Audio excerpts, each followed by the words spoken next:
Okay, let's talk about some applications of electrolytic cells. Okay, there's a couple of main ones we want to take a look at. Okay, one of the important ones is electrolysis, breaking apart by electrons, a solution of a melted or molten ionic compound. Okay, and separation of the elements from compounds. Okay, so if you're trying to purify something or make a pure element, a lot of times we'll use electrolysis to do that. Okay, it's also used in the plating industry, purifying and refining of metals. Okay, so let's talk about the electrolysis of water. This is a classic experiment where you take an ordinary water, you apply an electrical current, and you end up getting hydrogen and oxygen. So it's a commercial way of making hydrogen and oxygen from a very inexpensive source. Electricity, of course, costs money. Now,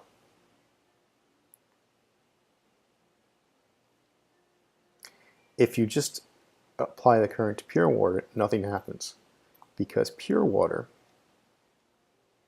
technically is not an electrolyte.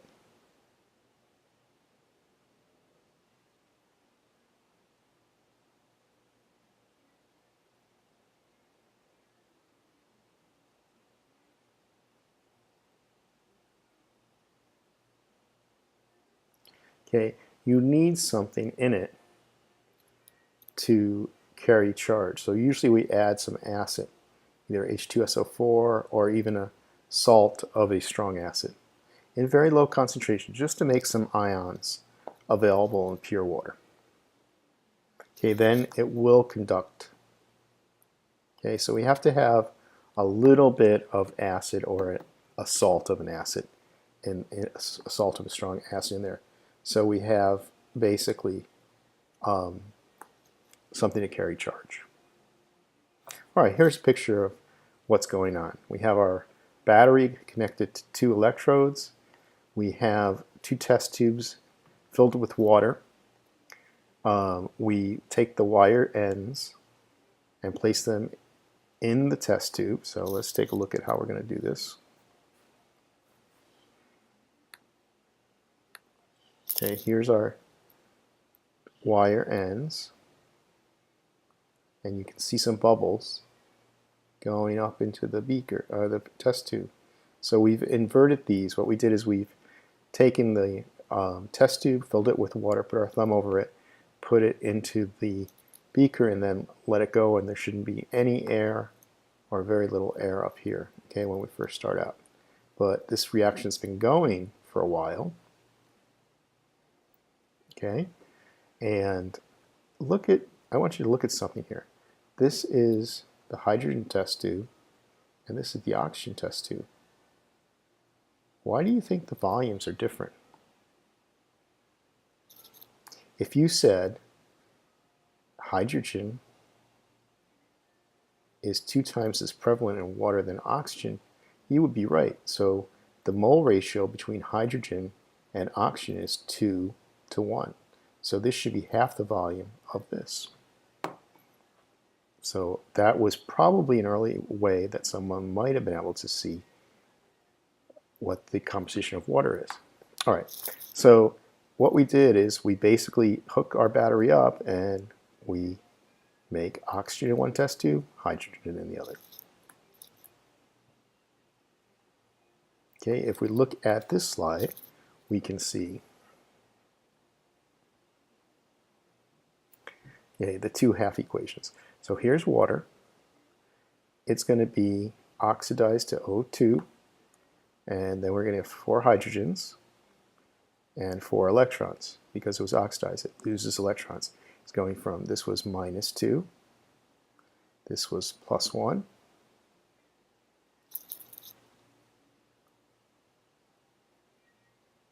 okay? So we've got 2 in front of it, because we only have 1 oxygen, we have a 2 in front of it, so that's 4 electrons and then these are all +1. 2 times 2 is 4. Okay, on the other side, when we're reducing the water, we have to add electrons, okay? So again, this is plus, this is minus, okay? So we have to make H2 because it doesn't go alone. That's 0. Okay, so it's going from plus to 0. It's getting more negative. Okay, so it gains 1 electron, but there's 2 of them, so it gains 2 electrons. There's the 2 electrons. And what's left over? Let's write water a little bit different.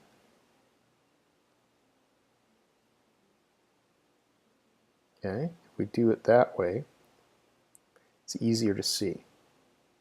So if we say these are the 2 hydrogens that turn into this, and this OH is basically a spectator ion, it makes a lot more sense because there's 2 of those, okay? Does it make sense? I hope so. Let's continue on with this equation. All right, so now we rewrite the 2 equations, but we want to get our overall equation. So what am I going to do? Okay, so I notice I have 4 electrons here and I only had 2, so I have to multiply everything by 2. So that means I'm going to get 2 times 2 is 4, plus 2 is 6 waters. This now is 4 electrons, so that will cancel out. Okay, because they're on opposite sides. We've got O2, O2. We've got, no, I'm sorry, O2 is on this side. Okay, we've got 4 H's, and we've got 2 hydrogens, because we multiply it by 2 there, and we've got 4 OH's. Okay, and we can further change that because, watch, okay, since 4 HOH's is really water, that means we can, since they're on different sides of the equation, let's look back here, since they're at different sides of the equation, we can take them out. So let me show you that. Okay, here's your 6 water on this side. Okay, here's the arrow. And then there's 4 water on this side. So cross those 4 out, that becomes 2 waters. And let's see what it looks on the next page. Okay, so that's the bottom. We look at the bottom here.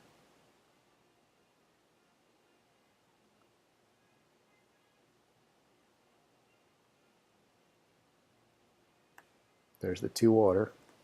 And so the simple reaction is 2 water goes to 2 hydrogen gases and 1 mole of oxygen gas. Okay, here's another application.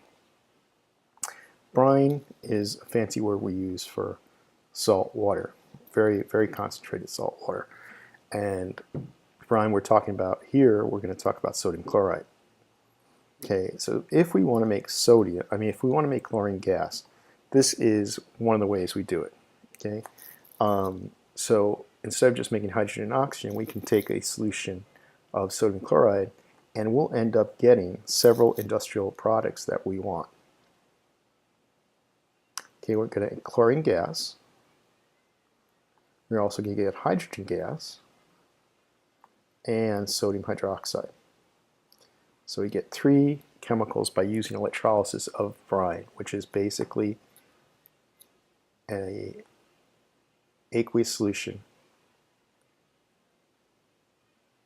that's an electrolyte. Okay, so let's see what happens there. So if we look at this, we can see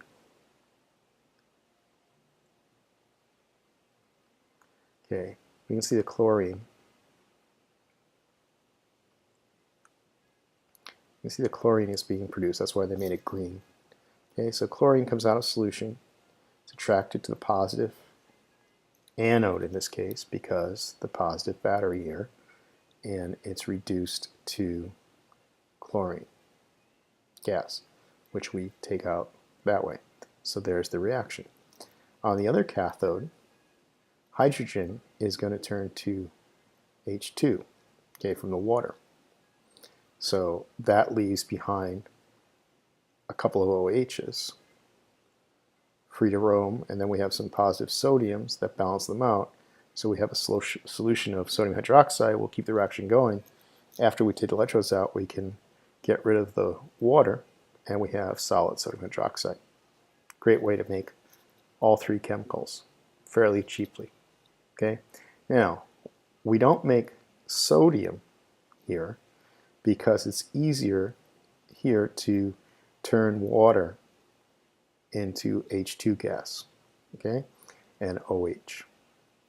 What if we did want to make sodium? Well, we have to do a little bit more tricky electrolysis.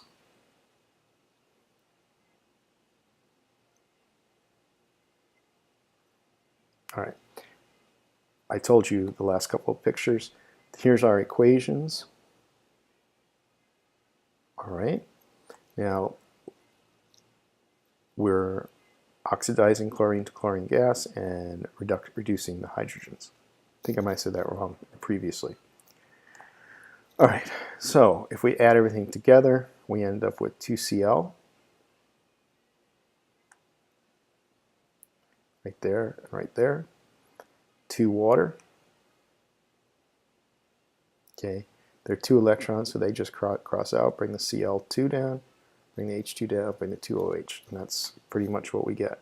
If we want to change a little bit and count sodium, we just add sodium into the equation with sodium chloride and sodium hydroxide.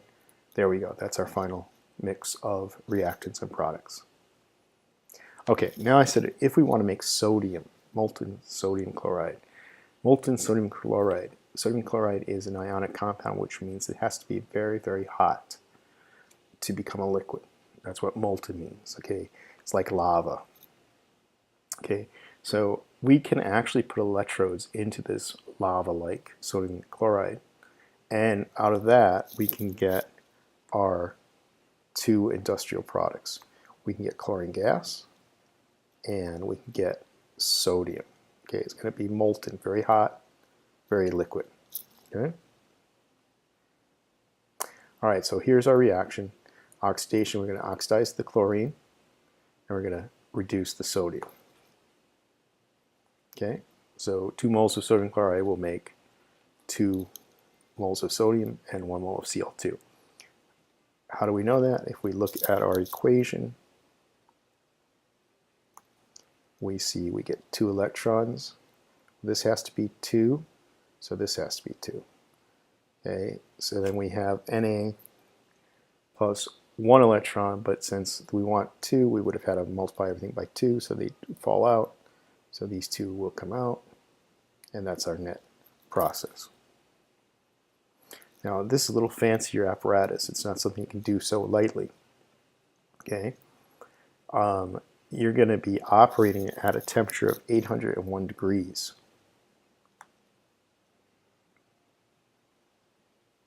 Okay, that's because you want to be molten sodium chloride. And then you have to be able to take the sodium away and the chlorine gas out. So you've got this fancy apparatus that's going to be able to be heated that much.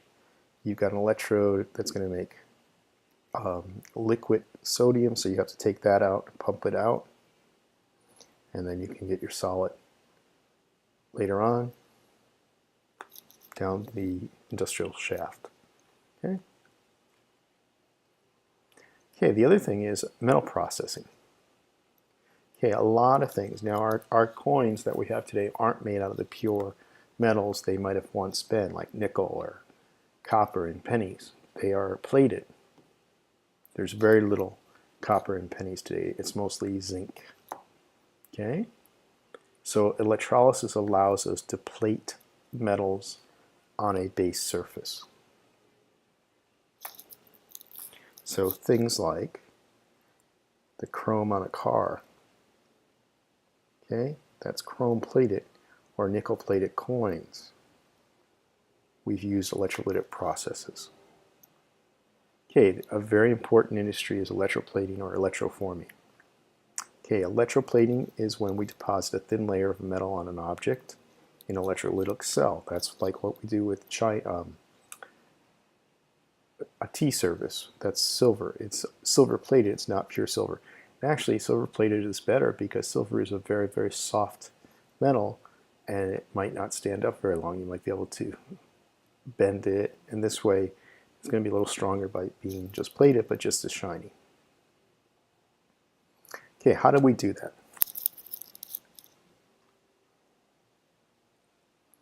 Okay, so the object that you want to plate is going to be your cathode. So the object that is to be silver plated becomes the cathode. That means we're going to reduce silver ions to silver metal. The anode is going to be the metallic silver that is to be deposited. So you might have a silver electrode, that's your anode. And the electrolyte solution is a silver salt. It could be silver cyanide, for instance. Okay, when we apply the direct current, the silver ions will move from the anode to the object to be plated. So what's going to happen is, all right, let's take a look at this. Oops.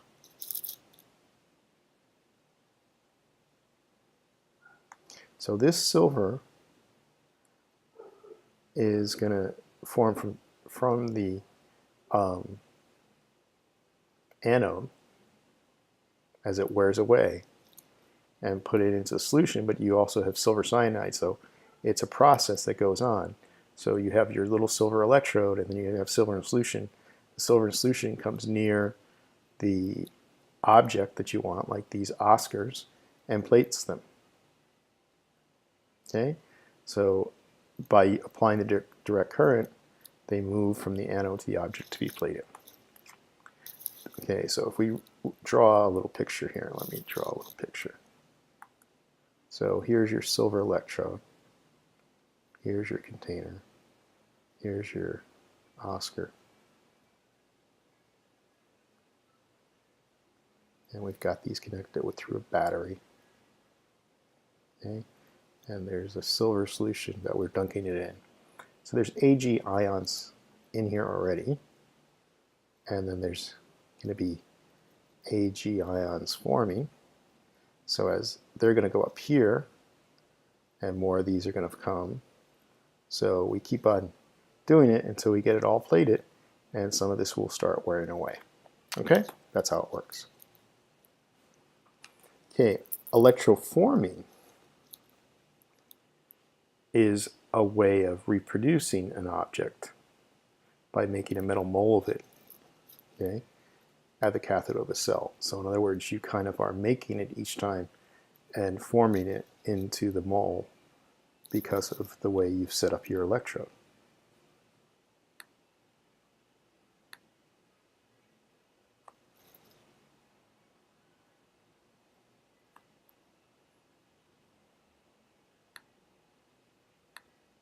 So the mold of an object is coated with a metal, and then it's electroplated.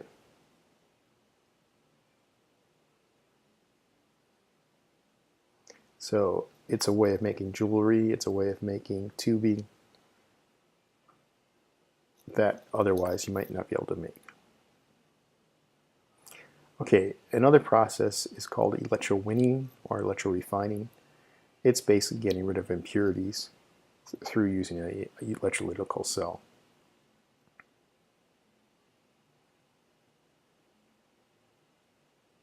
So we can basically use electrorefining to selectively choose the cations that we want and reduce them to the cathode to get very pure metals, because anything that's in the solution or the molten solution will not stay there.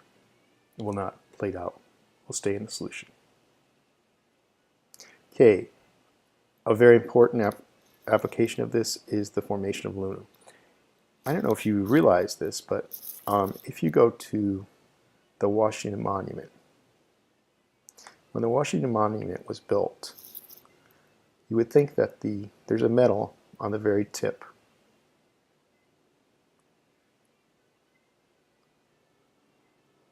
And it was a very, very precious metal at the time. It was aluminum. Okay?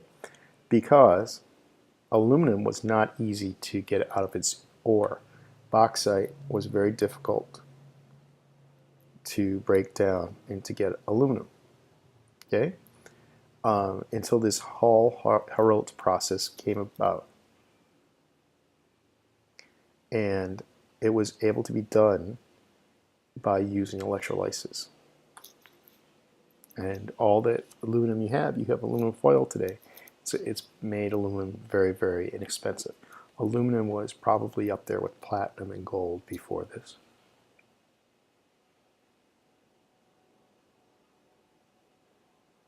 So basically what we're doing is we take this purified alumina, we dissolve it and heat it to 1,000 degrees.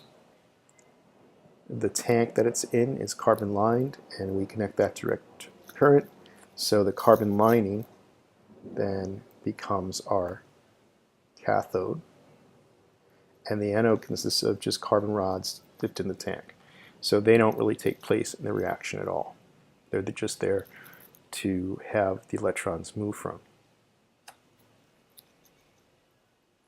So at the cathode, the aluminum-3 ions will be reduced to form molten aluminum because it's so hot. And at the anode, carbon is oxidized, forming carbon dioxide gas. So there will be, in this case, one of the carbons is being used up. So there's our process. So the oxygen from the bauxite is combining with the carbon. In electrorefining,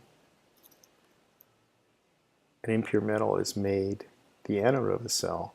It's oxidized the cation and then reduced to the pure metal at the cathode. Okay, it's made to get ultra pure silver, lead, and copper. Most of these processes have been centered on the cathode, but now if we want to do other processes, we can center them on the anode, where oxidation takes place.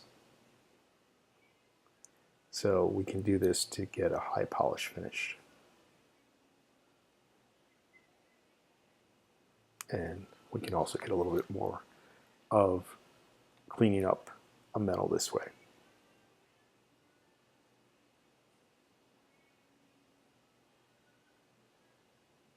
Okay, as I said, the anode is always connected to a positive power source.